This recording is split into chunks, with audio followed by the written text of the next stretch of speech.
Everybody at that wedding stood up to praise the bride for the finest feast this valley had ever set eyes on. Roast that fell off the bone, bread still warm, pies stacked 3 high, and Della stood there in her borrowed dress, smiling that thin little smile, and took every word of it. The whole town decided right then what kind of woman she was. A show-off. A girl who'd married up and wanted everybody to know it. I decided it too. I'm not proud of that. What none of us knew, what not one soul in that room knew except the man who married her, was that the bride hadn't told a single truth about that feast. Not where it came from, not whose hands made it, and not where half of it was already loaded up to go, in a wagon waiting out in the dark. When the groom finally stood and tapped his glass, I figured he was going to toast her.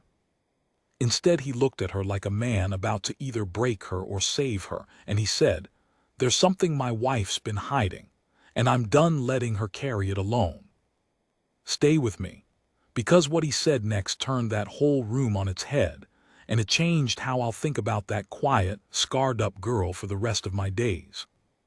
It was August, hot enough to fry an egg on the church steps, and every other woman in that hall had bare arms and fans going like hummingbirds.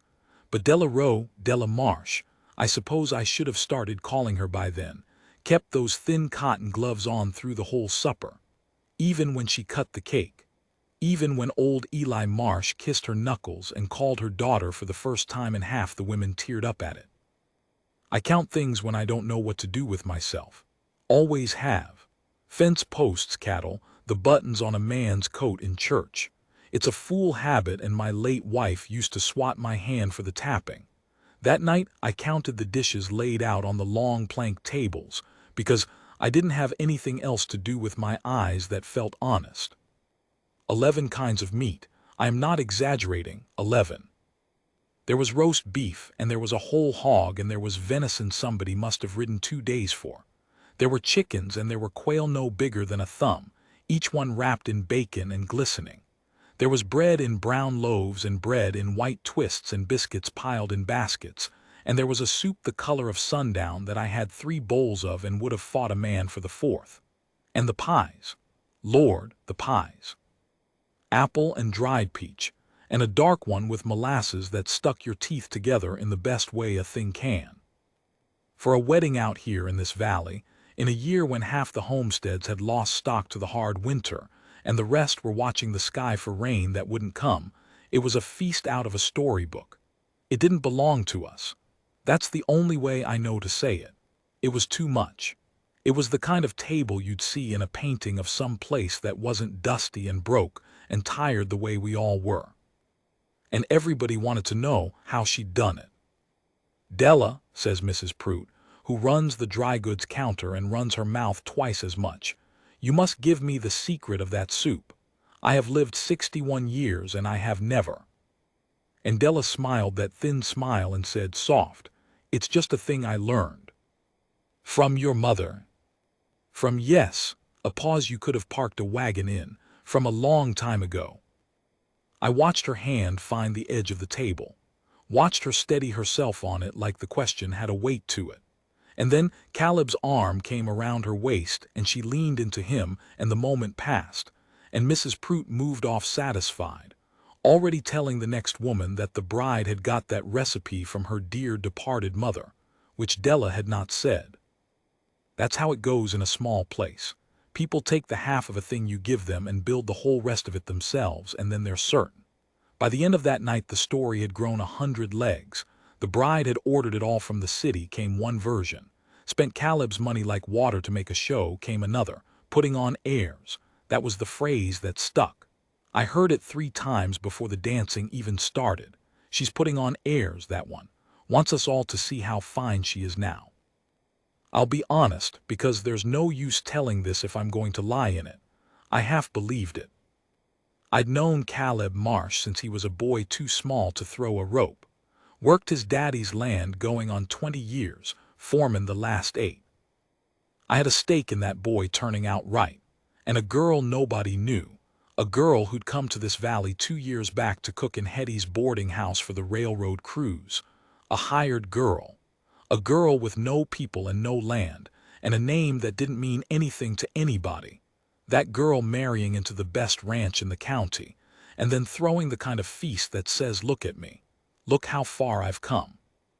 It sat wrong. I won't pretend it didn't. A man my age has seen enough to grow suspicious of anything that shines too bright. So I watched her. Not kindly, I'm sorry to say. I watched her the way you watch a horse you don't trust yet, looking for the thing it's going to do. And here is what I saw, and it didn't fit. I saw that every time somebody praised her, she flinched. Not big, just a little tightening around the eyes like the words landed somewhere that was already sore. A woman putting on airs drinks praise like water, she'd lap it up. But Della took it the way you take a chore you can't get out of, politely, quickly, steering it off to somebody else fast as she could. Oh, the Bellwether girls did the flowers, aren't they fine? Oh, that's Hetty's good plates, we're only borrowing them. Deflecting, always deflecting. Like the last thing on God's earth she wanted was for anyone to look too long at the food and ask too hard where it came from. And those gloves. About 9 o'clock, when the lanterns were lit and the fiddler was tuning and the older folks were starting to think about their wagons home, I went out back of the hall to have a smoke and get away from the noise. The kitchen door was propped open for the heat, and inside, alone, with her back to me, was the bride. She'd thought she had a minute to herself. She'd peeled the right glove off. The light wasn't good, but I've worked cattle and barbed wire and branding irons my whole life, and I know what a burn looks like. I know what years of them look like, layered one on top of another, the old white ridges and the new pink ones, the skin gone shiny and tight across the back of the hand and up the wrist where a sleeve would hide it. Both hands. She turned to reach a cloth and I saw both. Those were not a lady's hands. Those were not even a cook's hands, not the ordinary kind. Those were the hands of somebody who'd spent years too close to a fire that didn't care whether she got out of the way. She heard my boot scuff and spun around and pulled the glove back on so fast you'd have thought I'd caught her at something shameful. And the look on her face, I've thought about that look a great deal since. It wasn't the look of a woman who'd been caught lying. It was the look of a woman who'd been caught telling the truth. "Mr. Quill," she said, steady, but her voice had a wire pulled tight through it. "Did you need something?" "No," I said like a fool. "No, it's a fine spread, Mrs. Marsh, a fine spread." And she looked at me, and for just a second something moved behind her eyes that I'd later understand was her deciding whether she could trust me, and deciding she could not, and being sad about it. "Thank you," she said. "Everyone's been so kind." Then she picked up a covered basket from the counter, a heavy one, by the way her shoulder dropped taking it, and she carried it out the far door into the dark, toward the barn where the wagons were, and she did it quick and quiet, like a woman who didn't want to be counted. I should have thought nothing of it. A bride sees to 100 things on her wedding night. But I'd counted the food on those tables. 11 kinds of meat, the pies, the bread, all of it still heaped high even after near 40 people had eaten their fill. There was no want of food in that hall. So why was the bride sneaking a loaded basket out the back at 9 o'clock at night, toward a wagon in the dark, with a look on her face like a thief? I didn't follow her. I wanted on the record that I didn't that night. I told myself it was none of my business. I told myself a lot of things, standing there with my smoke gone cold in my fingers. When I came back in, the dancing had started, and Caleb had Della out on the floor, and for once she didn't look like she was carrying anything. He'd said something to her, low, and she'd laughed, a real one, surprised out of her with her head tipped back, and the whole hard set of her face broke open into something so young and so unguarded that I forgot, for a minute, every suspicion I'd had. He looked at her like she was the only true thing in a world full of fakery. And I remember thinking, that boy knows something the rest of us don't. I was right. I just had no idea how right, or how much it would cost her to have it told. It was near 11 when Caleb stepped up onto the little platform where the fiddler sat, and asked for quiet, and got it the slow way a crowd goes quiet, first the front, then the back, then the stragglers by the door hushing each other. Della was off to the side. I watched her go still. I watched her understand before any of us did that something was coming, and I watched her shake her head at him small just once, a wife's silent no across a crowded room. He looked at her, and then he looked away from her, on purpose, the way a man does when he's decided to do a thing she's begged him not to. "Friends," Caleb said. His voice wasn't steady. That surprised me. Caleb Marsh had spoken at 100 brandings and roundups and never once sounded like this. "I want to thank you all for coming, for the gifts, for being here for us." A few claps, somebody whistled, he held up a hand. "And I've heard all night," he said, "what a fine table my wife set, how she must have spent a fortune, how she's a wonder or a show-off depending who you ask." A nervous laugh went round. "I heard that too, don't think I didn't." Della had gone the color of the tablecloth. "So I'm going to tell you the truth about this feast," Caleb said, "because my wife won't. She'd rather you all thought she was vain than know what she really is, and I have stood by long enough. To tell you what Caleb told that room, I have to back up, because I've had it from him since, and from her in pieces over the years, and the truth of a person never comes out all at once. It comes the way water comes through a cracked dam, a seep, then a trickle, then all at once more than you can hold. Della Rowe came to this valley in the spring of 2 years before that wedding, on the back of a supply wagon, with one carpetbag, and a face that didn't invite questions. Hetty Mott hired her to cook for the railroad crews boarding at her place, rough men, 40 of them at a sitting, the kind of work that breaks most cooks in a month. Della didn't break. She fed those 40 men 3 times a day for the better part of 2 years and never once, Hetty told me, complained, never once asked for help, never once let a man go from her table hungry no matter how late he came in. She kept to herself, wore long sleeves in all weather and gloves when she could. The men teased her about it at first and she let them, didn't rise to it, and after a while they stopped, the way men do when there's no sport in it. A couple of them tried to court her. She turned them down so gently they thanked her for it. Nobody knew where she'd come from. She said back east if you pushed, and a ways if you pushed harder, and after a third push she'd just go quiet and find something that needed doing, and you'd feel like a heel for asking. Caleb met her the way half the county met her, over a plate of her food. He'd come to town for parts and stayed at Hetty's 2 nights because of a broken axle, and he told me later that the first night he watched her work and the second night he didn't sleep for thinking about her, and not the way a young man usually doesn't sleep over a woman. "It was her hands, Toby," he said. "I kept watching her hands, the way she favored them and worked anyway. I thought there's a whole story in those hands and she's not telling it to anybody, and I wanted to be the man she told it to." It took him a year, a patient year. He'd find reasons to come to town, he never pushed her, and slow, she let him in, and the day she finally took a glove off in front of him on purpose and let him see, he said she watched his face the whole time like she was waiting to see him recoil. He didn't recoil. He took her ruined hand in both of his and kissed the worst of it and asked her to marry him right there, and she cried so hard she couldn't answer, so she just nodded. That much I could have guessed at. A hard girl, a kind boy, a love that grew slow and held. It's the next part that I never could have guessed, the part that turned my stomach to think I'd called her a show-off in my heart. The burns were not an accident. Della had been an indentured girl, bound out at 11 after the fever took her people, to a household back east that took her in the way you take in a useful animal. The woman of that house, her name was Ada Crane, ran a kitchen the way some men run a chain gang, and Della was the kitchen. You want to know where Della learned to cook a feast for 40 men with her own 2 hands? She learned it under Ada Crane, who did not teach so much as punish. A scorched sauce meant a slap. A late supper meant no supper of your own. And the burns, the layered, years-deep burns that Della hid under cotton gloves at her own wedding, a good many of those came from Ada Crane, who had a habit when a girl was slow, of guiding that girl's hand to the hot iron and holding it there a beat too long, to teach her, to help her remember.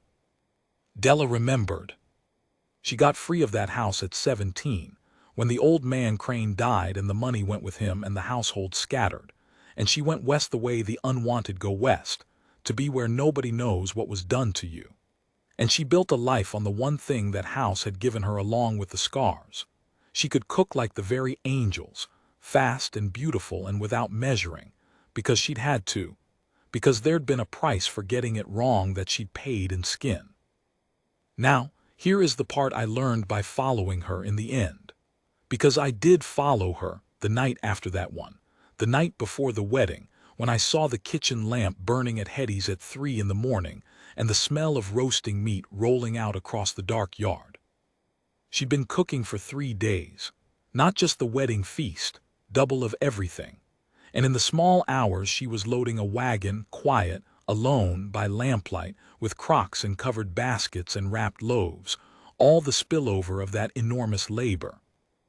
I told myself I was making sure the boarding house wasn't being robbed. That's the lie I rode out on. I followed the wagon at a distance, across the river ford, up into the played-out claims on the far side where the soil's no good and the folks are poorer than the soil. And I watched Della Rose stop at a sagging cabin with a busted chimney and carry that food up to the door and set it down, and knock, and step back into the dark so she wouldn't be seen. The door opened, and out into the lamplight came an old woman, white-haired, feeling for the doorframe with one hand the way the near-blind do, her face turned wrong toward the sound. Thin as a fence rail, proud the way only the truly fallen stay proud. "Who's there?" the old woman said, sharp, suspicious. "I told you people I don't take charity. Who is that?" And Della, standing in the dark not 10 feet from the woman who'd held her hands to hot iron, Della made her voice rough and low, a stranger's voice, and said, "Church folks, ma'am, just church folks. No charity to it. You'd be doing us a kindness taking it off our hands." "I don't know any church folks would drive out here in the dark." "Well, a pause, you do now."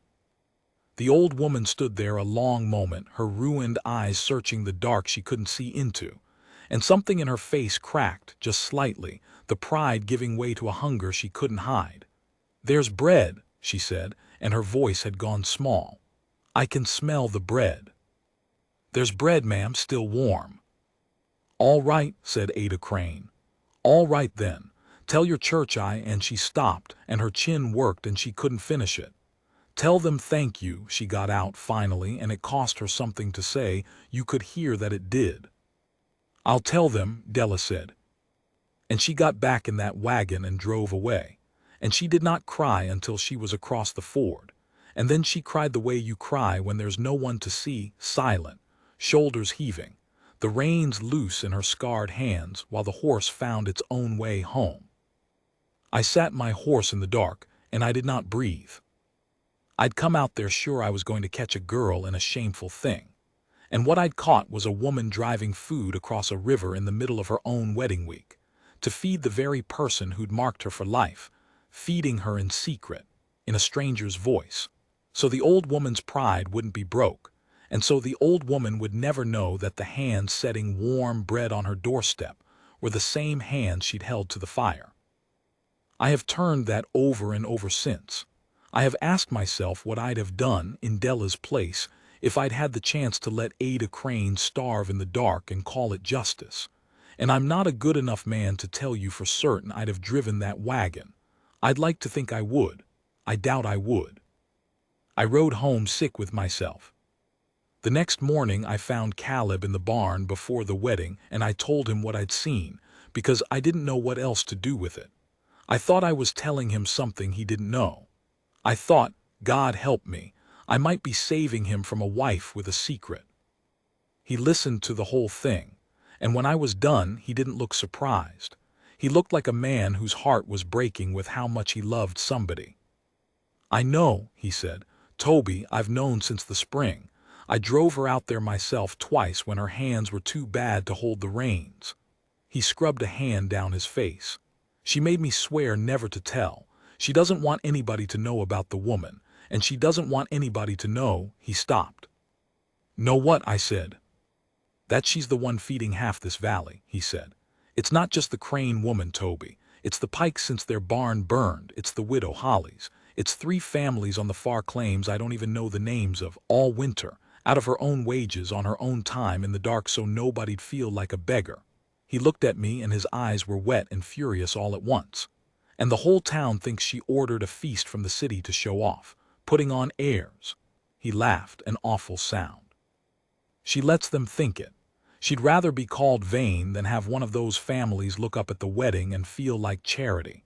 So she takes the praise and she swallows it and she lets it choke her, because the lie protects them and the truth would only protect her." I didn't have anything to say to that. There isn't anything to say to that. "I can't do it anymore," Caleb said quietly. "I can't watch her stand there tonight and take poison and smile. I won't." He looked at me. "I'm going to tell them, some of it. Not the woman, not Crane, that's hers to keep, but the rest. I'm going to make this valley see what it's been calling vain." "She begged you not to," I said. "I know," he said, "and she'll be angry. She might never forgive me." He picked up his hat. His hands weren't any steadier than his voice had been. "But I have stood by and let the people I love be misjudged before, Toby, and lost them to it. I'm not doing it twice, not with her."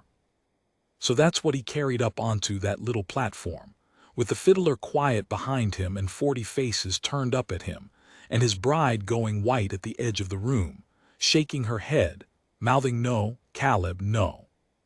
She cooked it, all of it. With these, and here he reached down off the platform and took Della's hand, and before she could stop him he peeled the glove off it, gentle, in front of everybody, and held that scarred and shining hand up in the lamplight where every soul in that hall could see it. "With these. The hands you've all been admiring her gloves over. She kept them covered because she was ashamed. Because somebody taught her a long time ago to be ashamed of them. And I've decided tonight she's been ashamed long enough." You could have heard a moth land. Mrs. Prute's mouth was open. Della stood frozen with her bare, ruined hand up in her husband's, looking like she wanted the floor to take her. "She cooked for 3 days, Caleb went on. "Didn't sleep. I know because I tried to make her rest and she wouldn't. 11 kinds of meat, all that bread, every pie. She made it the way she's made everything her whole life, fast and beautiful and without complaint, because that's the only way she knows how to be loved, by feeding people till they can't doubt her anymore." His voice cracked clean through. "And then you called her vain for it. Somebody, I think it was the widow Hollies, made a small broken sound at the back of the hall." "And I'll tell you one more thing," Caleb said, "and then I'll hush and you can think what you like of me for it. This feast tonight wasn't the half of what she cooked. She made double, and the second half is loaded on a wagon out back of this hall right now, like it's been loaded a dozen nights this winter, to go out to folks in this valley who have been hungry and too proud to say so." He looked around the room slow, holding every eye that would hold his. "Some of you have eaten her bread this winter and never knew it was hers. You thought it was church folks. You thought it was the Lord providing." His jaw worked. "It was her, out in the dark, so you wouldn't have to feel like beggars in the daylight." Now there were more than a few wet faces in that hall. I'll own mine was one. "That's the woman you've been calling a show-off," Caleb said. "That's my wife, and I'd marry her again tonight and 1,000 nights after." He turned to her at last and his whole hard speech fell away and there was just a boy looking at a girl. "I'm sorry," he said, just to her, but in the quiet we all heard it. "I know you didn't want this, but I couldn't let them have you wrong.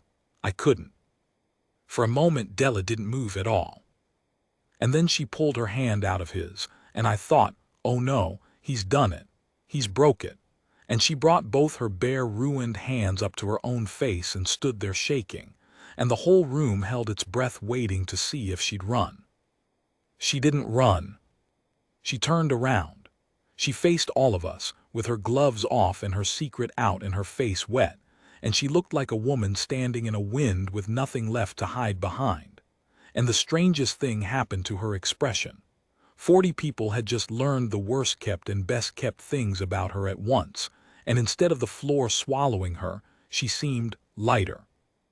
Like a thing she'd been carrying so long she'd forgot it was heavy had just been lifted off her, against her will, by a man who loved her too much to watch her stoop under it one more night. I didn't want anybody to feel ashamed, she said. Her voice was small, but it carried. That's all. The food's better when nobody has to feel small to eat it. She wiped her face with the back of one scarred hand and almost laughed. He wasn't supposed to tell. No, somebody said Hetty, I think. No, honey, he was. And then the widow Hollies was up out of her chair and across that hall and had Della folded up in her arms. And then it was the Pike woman. And then it was half the room. And it stopped being a wedding feast and turned into something I don't have a good word for. People who'd eaten her bread all winter learning whose hands had baked it. People who'd called her vain that very night standing in line to beg her pardon. The fiddler started up something slow and nobody danced for a while. They just stood around her, and she let them, bare hands and all. I waited my turn. When it came, I didn't have any fine words. I'm not a fine word man. I followed you, I said, out to the Crane place. The other night, I'm sorry for it, and I'm sorry for what I thought of you before I knew. She looked at me a long moment with those steady eyes. You won't tell, she said, not a question exactly, but not far from one. No, I said, that part's yours, he didn't tell it, I won't either. Something eased in her face. Thank you, Mr. Quill, she said, and then quiet just for me, she doesn't know it's me, she can't. It'd kill the last of her pride, and the pride's about all she's got left. She glanced toward the back of the hall, toward the dark and the loaded wagon. It's easier if she thinks it's strangers. It's easier for both of us. Easier on her, I said. I'm not so sure it's easier on you. She didn't answer that. She just gave me a small, sad smile that told me I'd hit something true, and then somebody pulled her back into the crowd, and the moment closed over. Long about midnight, when the dancing had finally got going proper and Caleb was being clapped on the back by men who'd half doubted his bride that morning, I saw Della slip out the back the way she had the night before. Gloves on again. Basket-laden wagon waiting. I went out after her. I don't fully know why. Maybe I felt I owed it. Maybe an old man wants to be near a true thing once before he dies. You're not driving out there alone on your wedding night, I said. She looked at me up on the wagon seat. I always go alone. You're not tonight. She studied me. Then she moved over and made room, and I climbed up, and we drove out across the dark ford with the warm bread smell rising up between us and the fiddle music thinning out behind. We didn't talk much. There wasn't much to say, but once partway across she said low, he shouldn't have told them. No, she was quiet a beat, but I'm glad somebody finally did. And her voice did something then, broke and mended in the same breath. 31 years old, and I never once let anybody carry it. I didn't know you were allowed. I didn't have anything for that either. So I just sat with her in the dark and let her carry it the only way she knew how, which was not to carry it alone for once. We came up on the Crane place. The lamp was lit in the window. Della pulled the wagon up short of the cabin the way she did, where the dark would cover her, and she took down a basket and a wrapped loaf and got down off the seat. Wait here, she said. She won't open the door if there's two of us. She gets scared. So I waited, and I watched her go up to that sagging cabin, the woman who'd held her hands to the fire and knock, and step back into the dark. The door opened. The old woman came out, feeling for the frame, turning her ruined face toward the sound, suspicious, proud, hungry. Who's there? Said Ada Crane. Church folks again. Church folks, Della said in the rough stranger's voice. The old woman stood there, and maybe it was the wedding still in the air, or the lateness of the hour, or only that the body knows what the mind won't let it, but Ada Crane went very still, and her face changed, and she said into the dark, in a voice gone suddenly thin and strange, I knew a girl once cooked bread like this. Della didn't answer. I saw her hand tighten on the basket. Long time ago, the old woman went on, half to herself now, Hard little thing, I wasn't, and her voice failed and she tried again. I wasn't good to her, I've thought about it, since my eyes went. You get to thinking in the dark. She turned her face toward the night, toward the place where Della stood that she couldn't see. If you ever come across a girl like that, you tell her. And Della stood there in the dark with her scarred hands full of warm bread and her whole face coming apart. And I held my breath, and the old woman's mouth worked, trying to get the words up out of wherever she'd buried them all these years.